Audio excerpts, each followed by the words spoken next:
और नाइंसाफी हुई थी। सुप्रीम कोर्ट ने कहा कि नाइंसाफी हुई है।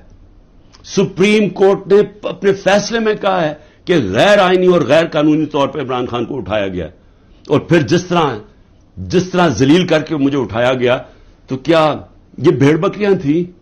ये तहरीक इंसाफ के जो लोग थे वो भेड़ बकरियां थी, चुप करके बैठ जाती?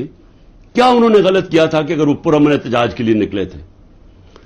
जी, वो जो जियो फेंसिंग में वहां भी पहुंच गया ना, वो भी सारों को जेलों में डाल दिया। इसका मतलब आप ये कह रहे हैं कि आप सारी जगह एहतजाज अगर कर सकते तो करें, लेकिन कहीं भी कंटोनमेंट के अंदर जीएचक्यू आप उसके सामने एहतजाज नहीं कर सकते। आप जरा गौर से समझें कि इसका मतलब कि आपने कहा है कि अगर वो कानून तोड़ें भी तो वो कानून से ऊपर हैं। यह मतलब हो गया ना इसका। मेरे